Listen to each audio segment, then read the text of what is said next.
Hi everyone, I'm Eric. And I'm Christopher. And we're Grow For Me Gardening. Today we're going to tackle this climbing rose. It's Teasing Georgia. And we're going to put her on a brand new trellis.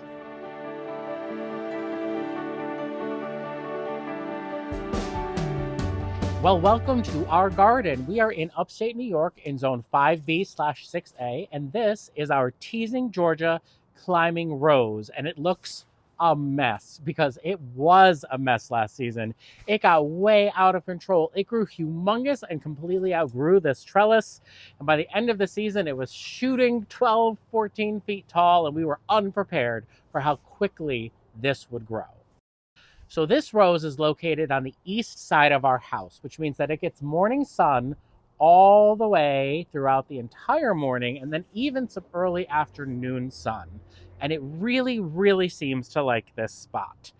Now, Teasing Georgia is a climbing rose bred by David Austin Roses. It has a beautiful, creamy, orangey yellow, I would call it. Wouldn't you think, Christopher? Yeah, I think that would be the right way to describe it. Yeah, and so what we're going to do is we're going to remove this trellis, which we love. This is an Essex Trellis from Gardener's Supply, which has been very successful for us in a lot of places in our garden. But we are replacing it with another trellis from Gardener's Supply called the Jardin Tower. And that's going to suit this climbing rose much better because this climbing rose gets really tall. And the Jardin Tower is 8 feet tall and 3 feet wide. So it's going to provide us lots of real estate to kind of wrap the canes around and allow that lateral growth to take off and get lots of blooms. I'm super excited to see that be done today. The other thing we're looking for is a clematis to add to the Jardin Tower. So we're kind of on the lookout for something. I know Christopher and I have been tossing some ideas around. What have you been thinking, Christopher? Well, I actually have an idea that I completely forgot to share with you, but there is one, I believe it's called Little Boz. Breaking news, Little Boz. Maybe Little Boz would be a suitable color, but it's also a group 3, so it's easy to work with. What color is Little Boz? It's a little bluish. I love like that blue, orangey, yellow combination. It's going to be great. But right now, what I think we're going to do is kind of disassemble this, cut it back, bring it back as far as we can, get it like ready to go for the new install, and then Christopher's going to walk you through it. So if you notice in the front, Eric, do you see how this one cane is already kind of bent and wraps around? Can you point to it, please? This one. Oh, that one, yes. So that is from last year when I first started to train this in the circle. But you can see how very quickly it changed its mind and decided to go straight up. And we want the canes to grow around the trellis. Yes. Because the more horizontal the cane is, the more shoots it'll send off, right? Exactly. And those are called lateral shoots? The lateral canes. Lateral canes. Yes. So you have your main canes. That's your big stuff. Let me help you out. That's the body. That's the support of the rose. That's where everything's going to happen. But that's not where your flowers come from. Your flowers come from your lateral canes, which are kind of like, they're the shoots that come off of it. Now, I was thinking that I would try to keep a couple of these canes as long as possible so I can wrap pretty high. Be careful if these flip back towards your head, Eric, because that's the last thing we need. Well, I noticed you have some extreme protective gear on today. Yeah, these are my real old gauntlets. You got me these when we first got our first roses. Yep. And they come in handy. They really do. Teasing Georgia is not the most angry of our roses. Meaning the thorns are not as bad as some, but I would not go anywhere near saying this is a particularly thornless rose. No, it is not. She's like that devil went down to Georgia. Kind of, ooh. Is now maybe a good time to start cutting off some of the things you're going to inevitably be cutting off? Yeah. All right, hand me that last piece and then Then I'm going to start doing some cutting. All right, so there's technically 2 pieces left in there, but now what I'm going to do is go right into the 3Ds, disease, damage, and dead. With climbing roses, at least in my experience, I've noticed that you can really tell when you've got those dead canes. Come on over here up close. See, this is just kind of this dry, kind of woody stuff. So oh, yeah, the color totally changes. goodbye. That goes in the bin. Over here in the center, this cane all the way to the bottom has the same brown. Oh, you know what would be helpful? Let's take away our Rabbit protection? Our rabbit protective cage. Highly, highly technical. But very effective. But very effective. You may joke about how not technical it is, but that is... And these are getting replaced by black, and they're going to stay all year long so that we never have to worry about taking them off. Okay, so let me get in here and find this same cane in the center. We're going to go right down to the base of that dead cane. You can even hear it just like crumble in my hands. I do love the sound of those pruners. Yes, these are the Okatsune. I think that's how you would pronounce it. Or Okatsune. Not sure. I like the noise they make so much. I really like them too. I also like that they come in an extra large size for my larger hands. And a large size for my more regular size hands. I think they also come in smaller sizes. Yes, there is a small. I'm assuming there's also medium. That's a good question. There must be. We'll put a link in the description and then you can check it out. Yeah. They're very affordable, which I like. And they have a great noise. Yeah. Oh, look at the size of this cane that's left this world. En garde. Oh no. Oh, that's in my shoulder. You tempted fate. That was really in the skin. Oh, really? No. Yeah.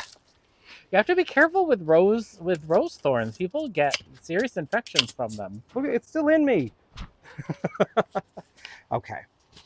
That, to me, at least from a first glance, that's our disease dying in dead branches. You know, you can clean up little bits like this, but stuff like that's going to be coming out anyway when we do the next phase of pruning. So at this point, what I want to establish is what are going to be my main canes and what are going to be sort of the spindly excess growth that I want to get rid of from the base today. That's going to help me make some big decisions. This is clearly an amazing main cane. Yeah. And look how it's kind of rounded. So I think Yeah. I'm going to be able to manipulate that a little better. This down here, not such a main cane. Take that out. If you notice it looks like it's in a mound, it's because that's kind of how we put them to bed. After we put our rabbit cage on, we just dump some compost right over the top to give it a good protection on the crown for the winter. I'm going to take this out in the middle here. Again, just kind of spindly. All right, this. That's just in my way. This is also in my way. Oh, I feel like you can't really go wrong pruning roses, right? I mean, they're so vigorous. They're really vigorous. I will say, though, down here, there are two big canes, and they are rubbing against each other quite a lot. And that's not something that we want to see at all. So I'm going to look and see if this cane here, I don't love this. I don't like some of this. It's got kind of like a woody look I on would take it. that one off. I don't like that at all. And it's attached to this little friend. We are taking that out completely. In fact, these came out of almost the same sort of stump from the base. But you can get openings when the rubbing happens, and that is a way for the disease and infection to set in. So you don't want them rubbing against each other at all. So I'm going to ask you a question, Christopher, but before I do, I just want to remind our audience that this isn't what we do for a living. We're not professional gardeners. We're hobby gardeners. We, do this in our time because we love gardening. But we've heard so many different ways to do things, and I really feel like there's kind of not any wrong way to do it. I think that... I would say, especially with rose pruning, you kind of can't mess it up in a way that's going to hurt your plant tremendously. You could maybe set it back a little bit, but realistically, we could cut this really far down and it's going to flush right back up. Yeah, and where I was going with that was I feel like there's one school of thought, which isn't wrong, that focus on cutting at the buds that face a certain direction. But I kind of like what I've heard about focusing on like the juicy buds, the big, thick, healthy buds, Mm-hmm. and cutting above those because that's where you're gonna get your most growth.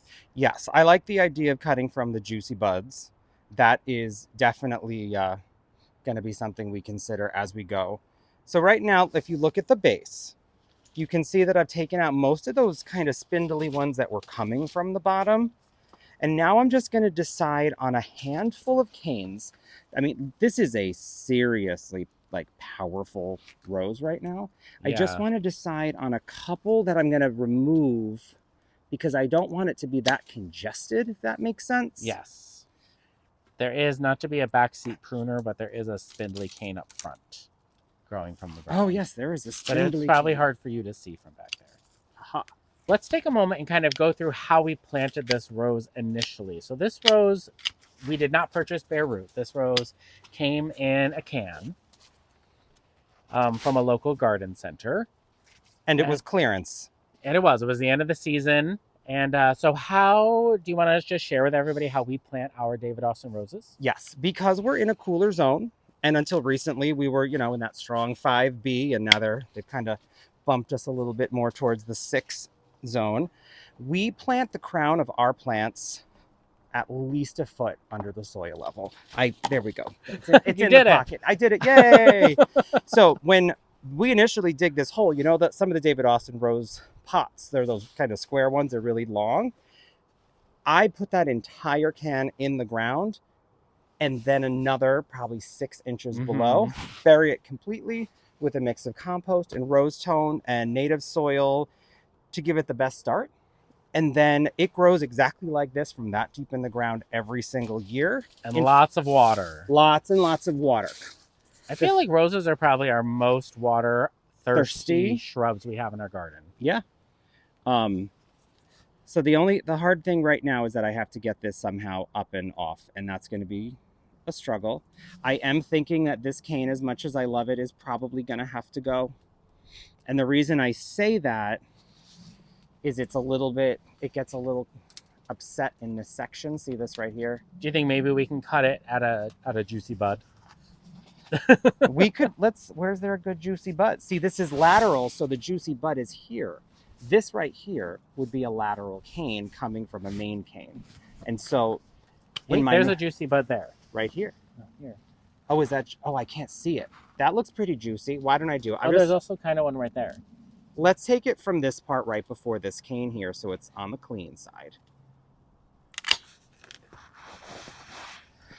The sound of those pruners is epic. It's so, I don't know, like it sounds like, I don't know, like a wooden shoe. How do you describe the noise? It's so good. Powerful, clean, everything you want. I'm taking that to the ground. Can you tell me why you want to I want to take this to the ground because I have more than enough canes. That's the main reason. And even though this is a pretty sizable cane, wow, that was a whole different noise. That was a stem. I just don't want congestion, and I want to really be able to work with a couple strong, good branched canes, and that's what's going to give us our structure. All right, so when we're talking about juicy buds, come on in close, real close. We're going to be looking right here in front of my hand. So look at these. These are the juicy buds. This is a real juicy bud on our main cane. So what we're going to be doing when the trellis goes in is getting that as horizontal as we can and wrapping this onto it. So these are what shoot out, and every single one of these will produce flowers. This sort of lateral from last year, we want to find the juicy bud off of it and cut right there. And this is going to create new lateral shoots off of that little piece, and then right here off of this little piece. And I'm going to continue this and make this into the main cane. Did that make sense to you? Yes. This here? Oh, yeah. I would cut it here above that. Actually, that's going to completely go because this is a lateral and this is the main. Okay. So I'm going to go here to the juicy bud off of this main cane. This is going to make a lot more sense when we actually get into our wrapping. Juicy bud, where are you? Yeah, that's a dead branch. Looks pretty brown. It's pretty yucky.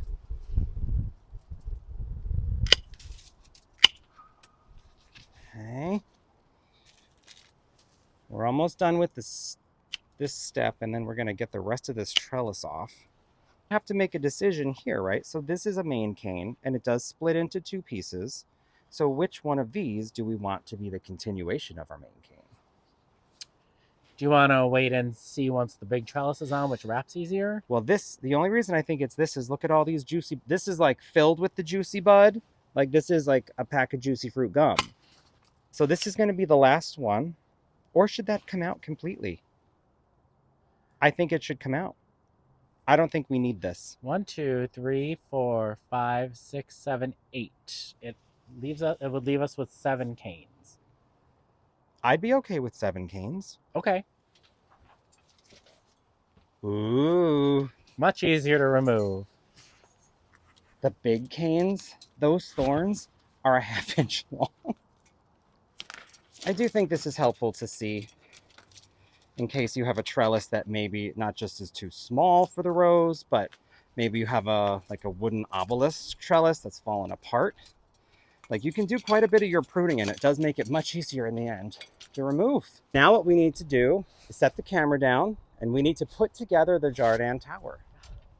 Okay, so the Jardin Tower is quite simple to put together. I've taken it out of all the packaging. It does come very well packed. Gardener Supply is really good about that. They do have excellent packaging. So all the cardboard and twist ties and stuff are taken away. And I've split open this top piece here, and you start to tighten it a little bit, but not all the way because we have to get it lined up with our first I remember ring. this from putting it together the first time. Back in the dawn of YouTube for us, when we were first learning about making videos, we were putting together a Jardin Tower, and wow, that was funny. So you take your middle ring, you take one of your threaded side pieces, and you line them up with one of these pieces on top, and you screw that in. Nice and snug. The other Jardin Tower we've had for just over, well, less than a year. Yeah, I think we did it in the fall. Yeah, it's fantastic. Not even a growing season yet, but it's just so solid. Yeah. All right, you tighten that because my gloves won't let me. Oops. I guess I could take these gloves off, wouldn't I? Are they hard to get on and off? No, not anymore. When I first got them, it took me forever to get my hands in. They're all worn through. I'm sure this is something someone could do by themselves, but I think it's easier with a gardening hand. Well, yeah, and I needed more screen time. All right, last one on this. Screw that right in. And then we really just get to repeat the process for the next... however many times. Yeah.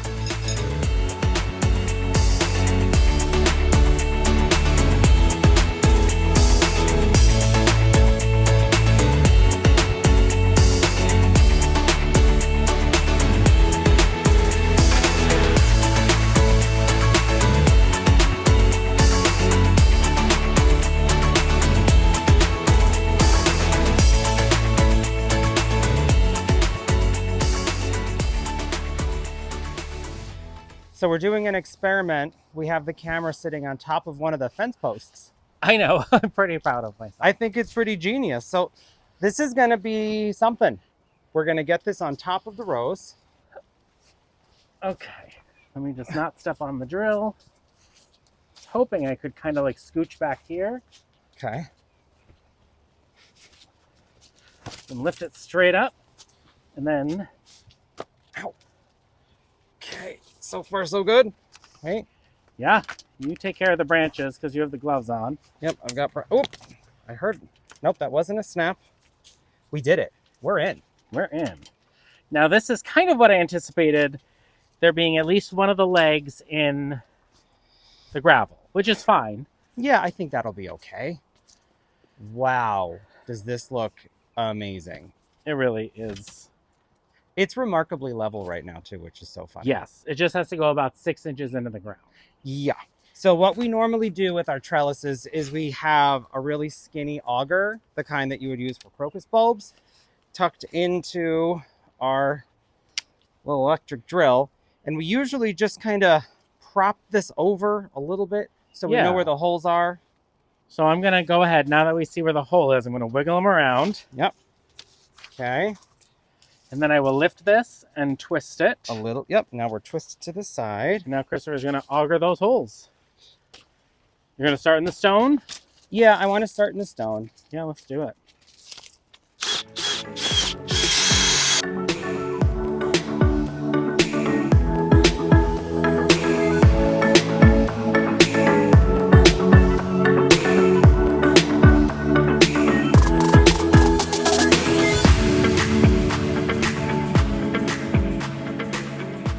So here's what we're going to do now. I have these little cheapy clips. I'm going to position stuff with the cheapy clips.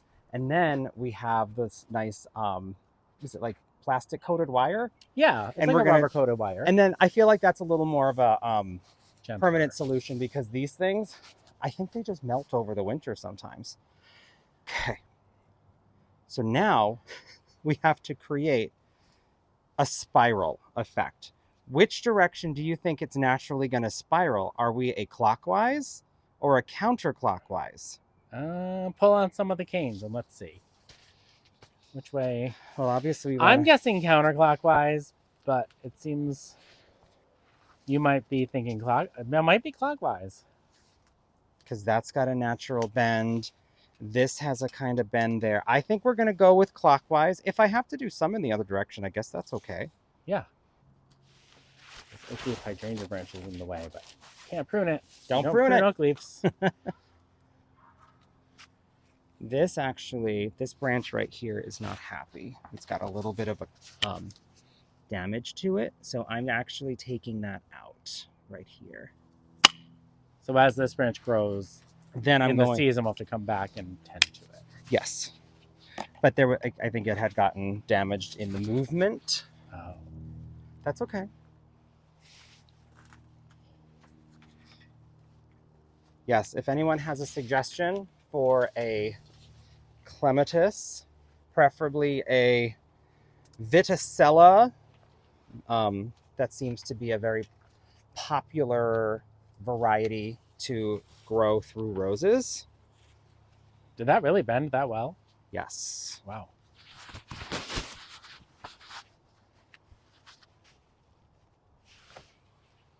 I mean, that kind of looks like it was meant for it. So I think I will go with that. I've jumped in, one-handed helping. There you go. I think that'll work. I think Eric wanted this to be a little bit less horizontal, a little bit more swooping upward. I think that'll work out just fine. And then as like the new ones grow in, we'll really pay attention to those.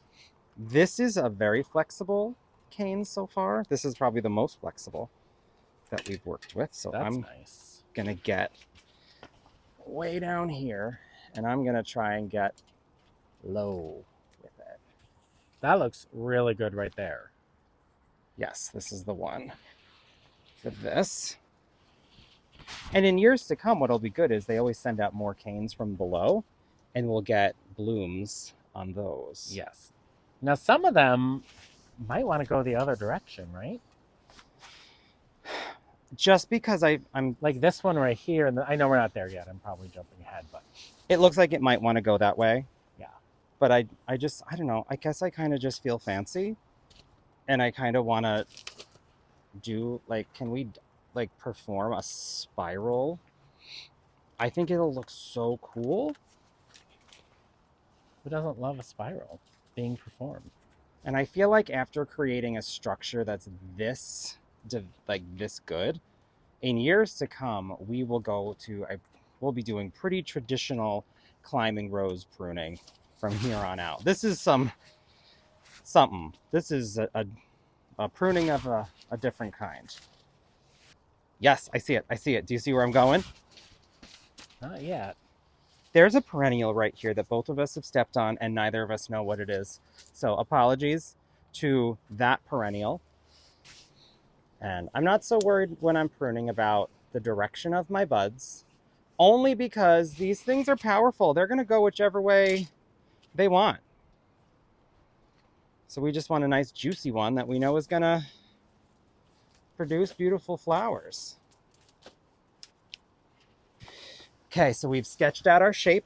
I'm going to take my rapid clip wire. Going to make 2 twists. Kind of yeah, that's about right. Yeah. And then I will wrap twice around the rose. But I leave some space for it to grow. And I also like to have space between the metal trellis and the rose cane. Should we tie this to that for now? Oh, that's a good idea. Look at you. Helpful. Looks like we're nearing the end. It's going very well. You know, I brought this cane on the outside and I was able to get it pretty tight to the structure. So I'm really happy about that. I think we're going to have incredible growth. Oh, for sure. And nothing's better than a hydrangea rose combination. Or in fact, 2 species of hydrangeas. Oh, that's right. This rose. is our Let's Dance Can Do. Our Gatsby pink hydrangea. Teasing Georgia. And the original toilet brush tree. We bought it for $5. The columnar Scotch pine. Yes. That is done beautifully. Last one. I'm so happy with this. I wasn't sure how much of the actual rose we would be able to keep to put the trellis on. Yeah. So I think we were able to keep quite a lot of plant while also make a pretty major change. For sure. I mean, it looks spectacular. It looks so good. Well, that about does it for our Teasing Georgia Climbing Rose on our Jardin Tower. Thank you so much for joining us today. Again, I'm Eric. And I'm Christopher. We're Grow for Me Gardening. Thanks for joining.